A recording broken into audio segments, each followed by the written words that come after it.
السلام علیکم دوستو، میں ہوں راؤ قمر رضوان اور آپ دیکھ رہے ہیں میرا یوٹیوب چینل۔ عبید اللہ میری پھوپھی کے بیٹے تھے۔ بہت خوبصورت، قد کاٹ اونچا، چوڑے شانے، شاندار شخصیت، نیک اور شریف تھے۔ پھوپھی نے ان کے لیے میرا رشتہ مانگا تو والدین نے فوراً ہاں کر دی اور کچھ عرصے بعد ہماری باقاعدہ منگنی ہو گئی۔ میں بہت خوش تھی کہ میرا منگیتر اس قدر خوبرو ہے۔ جس دن دلہن بنی سبھی کہہ رہے تھے کہ منزہ بہت اچھی لگ رہی ہے، لیکن دلہے کا تو کوئی جواب نہیں۔ وہ کسی شہزادے سے کم نہیں لگ رہے تھے۔ ہمارے والدین اور پھوپھی کی مالی حالت بہت اچھی تھی، لہٰذا بہت دھوم دھام سے شادی ہو گئی۔ اتنے خوبصورت دلہا کو پا کر میں خوشی سے پھول کی طرح کھل گئی تھی۔ عبید مجھ سے بہت پیار کرتے تھے۔ وہ مجھ پر 100 جان سے فدا تھے۔ ہر کوئی مجھ پر رشک کر رہا تھا۔ جس کا دلہا اتنا خوبصورت تھا، ان کے سامنے میں معمولی صورت لگتی تھی۔ عبید کی والدہ نے مجھے زیور بھی خوب دیا تھا۔ وہ میری سگی پھوپھی تھیں، چاہت سے بیاہ کر لائی تھیں تو کیوں نہ 1000 چاؤ کرتیں، لیکن خوشیاں بعض دلہنوں کو راست نہیں آتی۔ کسی کی نظر لگ جاتی ہے۔ کسے پتا تھا کہ عبید فوج میں بھرتی ہوں گے تو جنگ چھڑ جائے گی؟ کیا خبر تھی کہ آنے والے چند دنوں میں حالات اس قدر خراب ہو جائیں گے کہ بھائی بھائی کے بیچ مارکے کا سما ہوگا۔ ابھی ہماری شادی کو 6 ماہ بھی نہ ہوئے تھے کہ 1971 میں انہیں مشرقی پاکستان جانا پڑا۔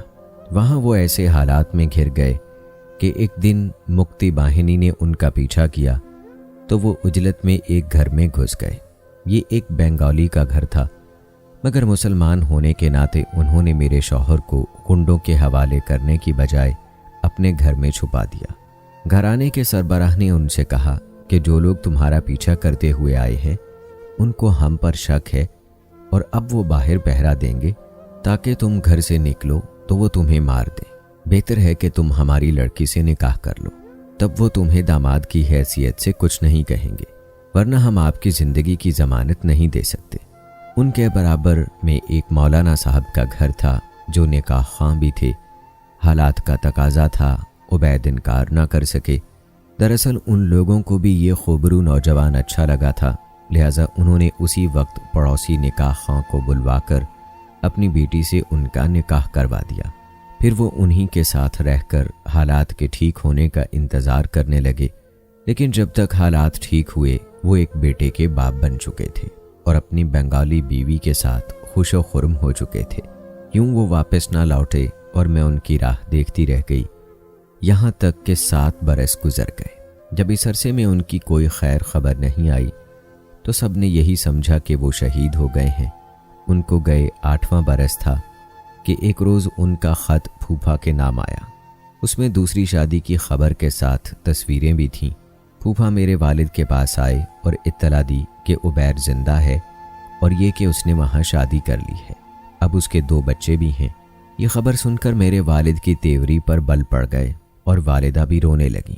میرے ماں باپ کی سمجھ میں نہ آتا تھا کہ وہ مجھ کو کیسے بتائیں۔ میرے والدین نے فیصلہ کر لیا کہ اب ہم اپنی بیٹی ان کے گھر میں نہیں رکھیں گے، بے شک وہ لوگ اپنی دوسری بہو کو گھر لے آئیں۔ بہرحال انہوں نے مجھے عبید کی دوسری شادی کا نہیں بتایا، صرف اتنا بتایا کہ وہ زندہ ہیں۔ جب میں نے پوچھا کہ کب واپس آئیں گے تو کہا کہ جلد آ جائیں گے۔ ان کی آمد کی خبر سن کر میں تو جی اٹھی تھی۔ مدت سے جس کا انتظار تھا اور جس کو سب شہید سمجھتے تھے وہ لوٹ کر آنے والا تھا۔ سبھی کہا کرتے تھے اب کتنا انتظار کرو گی، اب میکے چلی جاؤ، مگر میں نے عبید کا گھر نہ چھوڑا۔ مجھے یقین تھا کہ وہ ایک دن ضرور لوٹ کر آئیں گے۔ میں نے گھر سجایا، قیمتی، خوبصورت اور خوش رنگ جوڑے نکالے، نئے جوڑے بھی سلنے کو دیے اور اپنے سہاگ کے استقبال کی تیاری میں ہمہ تن مشغول ہو گئی۔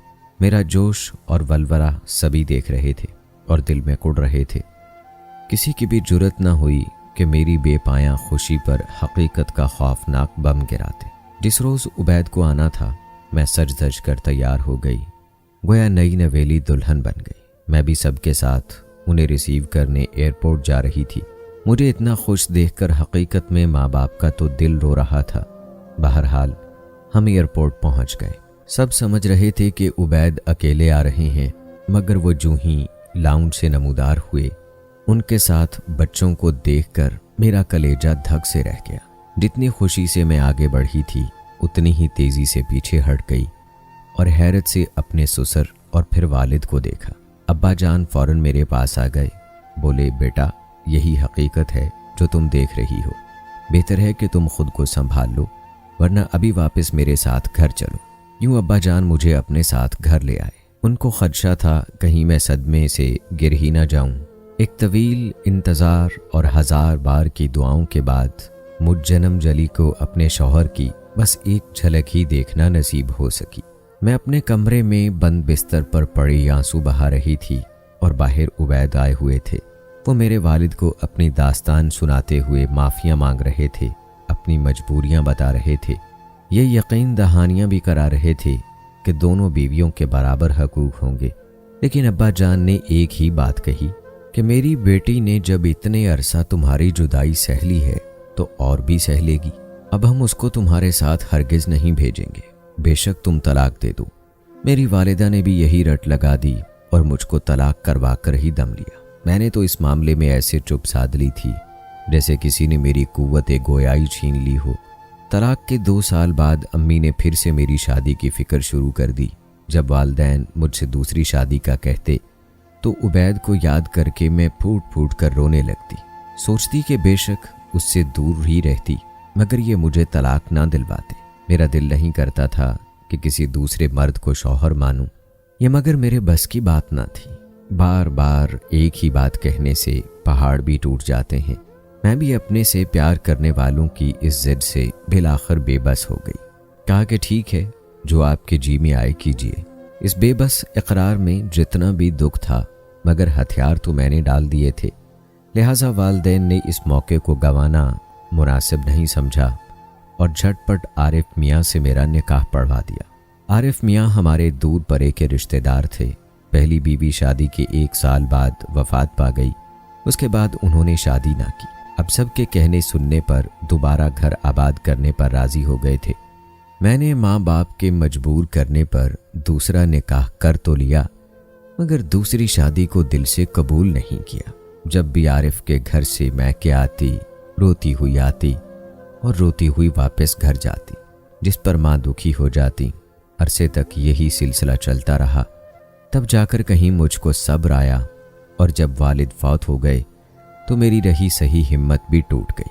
अब एहसास हुआ कि दूसरे शौहर को ही अपना सब कुछ समझना चाहिए वरना मेरा और कौन सा ठिकाना होगा।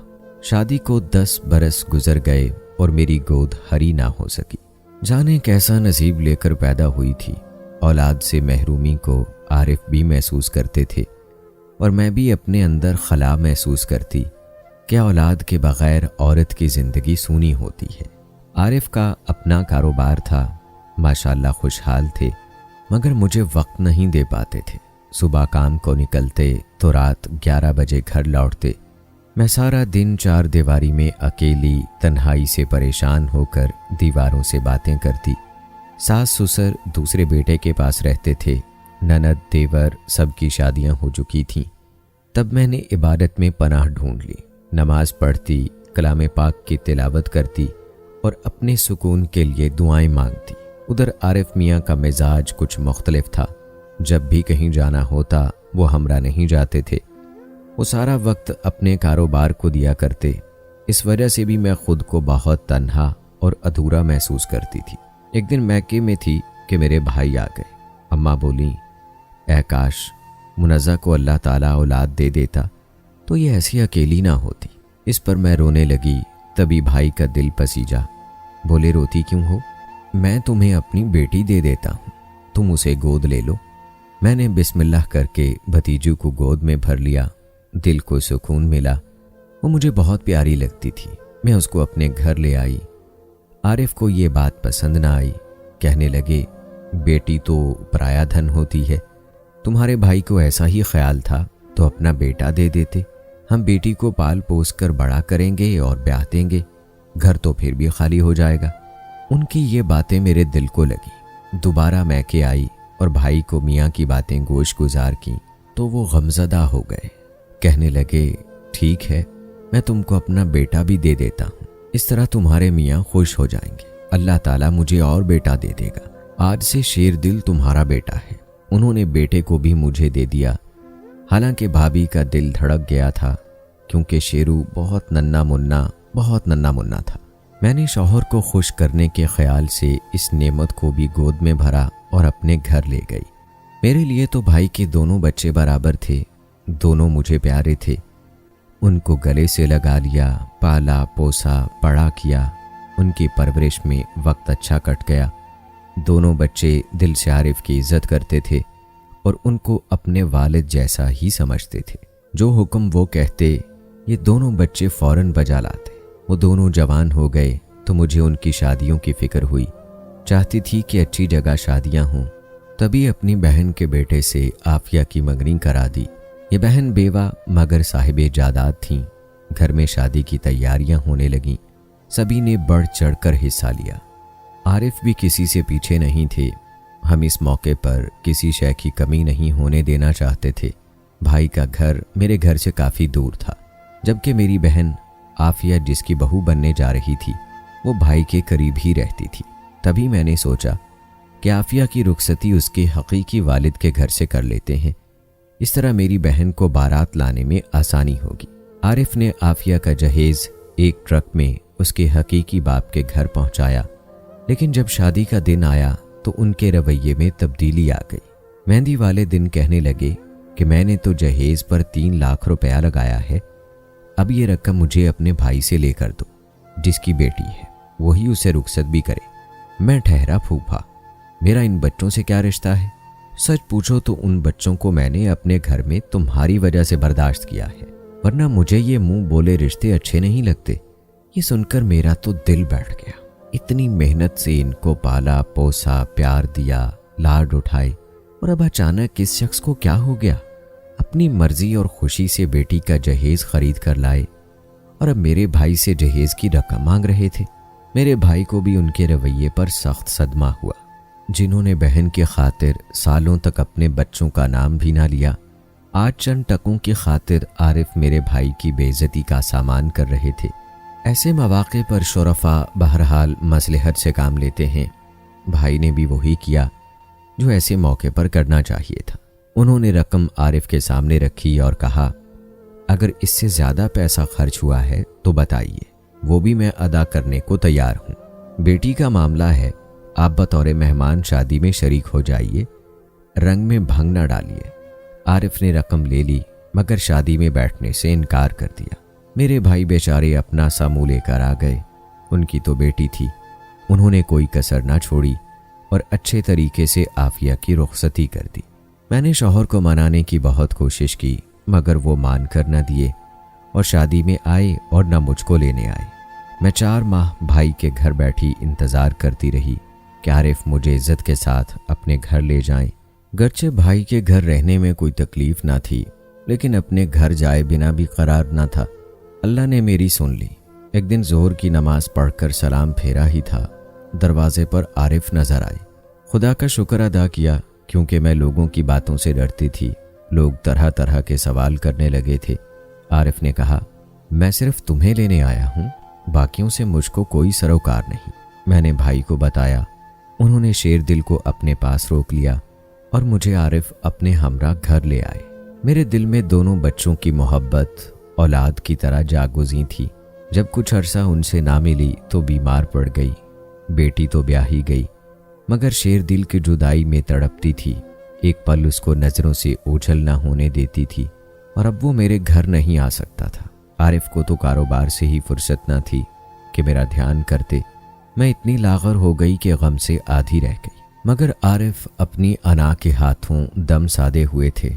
जब भाई को इल्म हुआ तो वो आकर मुझे ले गए और इलाज करवाया। बच्चों से मिलकर दिल को राहत पहुंची तो मैं सेहतमंद होने लगी। सभी इस बात को समझ गए कि मुझे बच्चों की जुदाई खा रही थी। आफिया का घर करीब था। वो रोज़ मेरे पास आ जाती, गले से लग जाती, प्यार करती, अपने हाथों से फ्रूट खिलाती। दोनों बच्चों की कुर्बत से मेरी बीमारी आधी रह गई। आरिफ को जब वक्त मिलता मुझको देखने आ जाते मगर बच्चों की मोहब्बत में सरशार देखकर उनका मुंह उतर जाता, जैसे अंदर ही अंदर हसद महसूस करते हो। 3 माह रहकर आखिर घर चली गई। कब तक मैके में रह सकती थी। घर ले जाकर वो कहते थे कि पराए बच्चों को अपना समझती हो, कभी पराए बच्चे भी अपने हुए हैं। इस बात पर मैं रो पड़ती।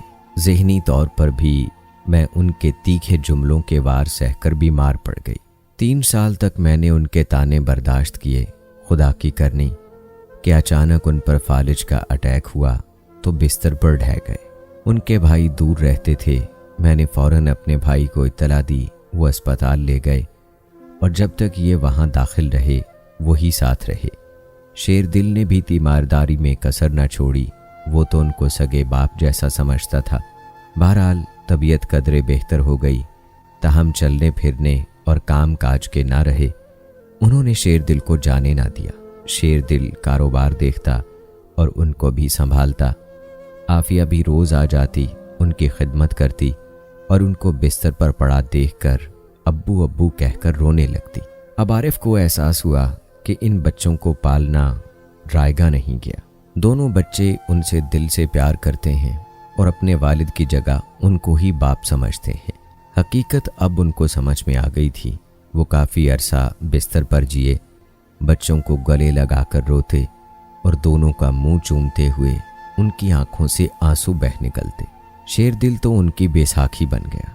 उसने आरिफ को इतना सहारा और सुख दिया कि हाथ उठाकर उसे दुआ देते थे। जब उन्होंने वफात पाई तो शेर दिल और आफिया बिलक बिलक कर रोए थे। उनको कतई ये एहसास न था कि आरिफ उनके सगे बाप नहीं है। अब आरिफ के इंतकाल को 5 साल हो गए हैं। अब मेरी भी तबीयत ठीक नहीं रहती तो मैं अब सोच रही हूँ कि जल्द ही शेर दिल की शादी कर दूँ। कारोबार तो बहुत अच्छे से संभाल रहा है। अल्लाह का शुक्र है, बच्चों की तरबियत बहुत अच्छी हुई। बस यही दुख कभी कभी सताता है कि काश आफिया की शादी पर आरिफ ने जो किया वो ना करते।